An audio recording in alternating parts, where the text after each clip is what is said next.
What's up guys, it's David, also known as DRC, and today we're going to be talking about how to add bounce and swing to your beats. You ready? I'm ready. Let's go.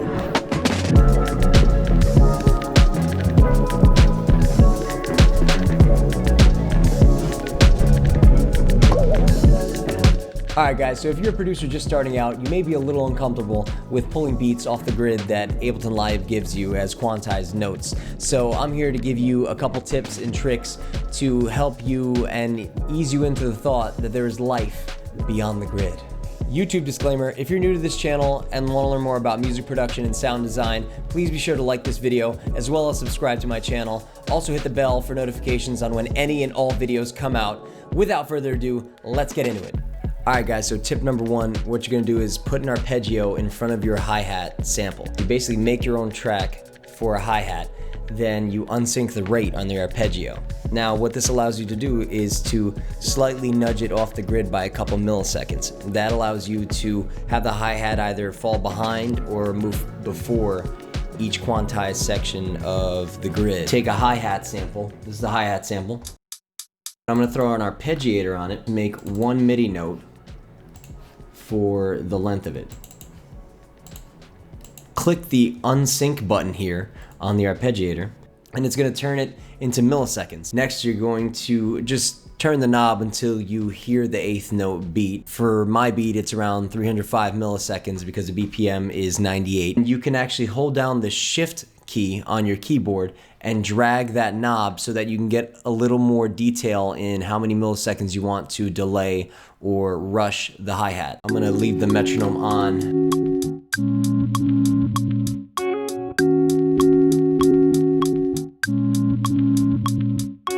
So now you can hear the hi-hat slightly dragging at the end, but once the MIDI note hits again on the 1, it brings it right back on beat. So it drags and then it comes back and it has some tension and some release. So it really kind of gives it more life into the beat. So now another way to add even more variation or a little bit more interest into your song is to mess with the transposition functions on the arpeggiator. Turn up the steps knob to 1. This way I have one other variance in pitch on the hi-hat. And then I just mess with the distance. If I want the pitch to be way lower, I lower it a lot. If I want it to be way higher, I raise it a lot. So this is what it does to the hi-hat pattern. Let's check it out.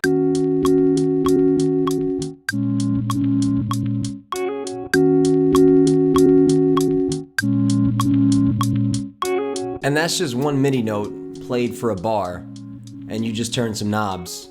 And now it sounds like it's swung and that he's hitting the hi-hat in a slightly different way. So it gives a lot more interest on something as small as a hi-hat. So imagine what you can do with the rest of your beat. Alright guys, tip number 2 is using Ableton track delay on your tracks. What Ableton track delay is exactly what it says it is. It delays the track. How you access it is on the right of either your session view or your timeline view.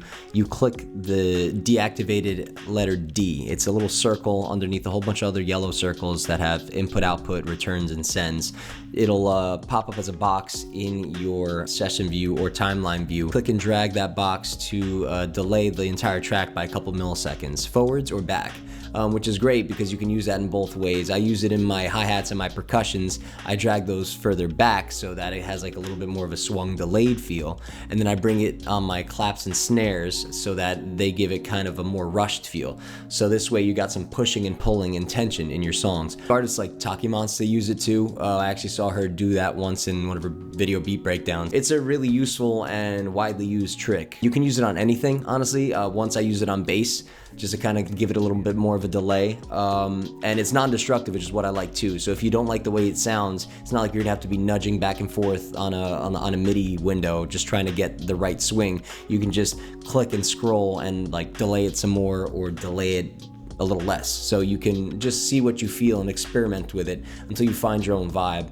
And it works out really well on a lot of my tracks. So that's your tip number 2. Alright guys, third tip is using the good old-fashioned MIDI window, clicking and dragging each note off the grid. Sometimes the track delay works, but sometimes it doesn't give enough feel to the beat because it's a global shift. If I want like 1 or 2 notes to be shifted off the grid a little bit more, I actually end up using that old-fashioned technique of clicking and then slightly dragging it off. and even messing with the velocity of that note, so it's kind of like a lead-in note to the next note. Alright, so for tip number 3, this is what I mean about individually dragging notes off the MIDI grid.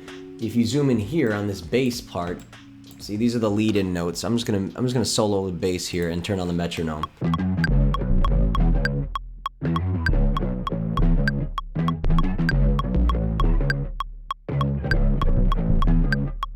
So it has so much swing to it, and the reason is if you zoom in on some of these notes, they are so far behind the grid that they're not even hitting at the same time at all. So you can see the first note on the bass part, the second note, the third note, they're all very swung. They're swung by like 1/64th note, which is, I don't know how much that is, but it's 1/164th note.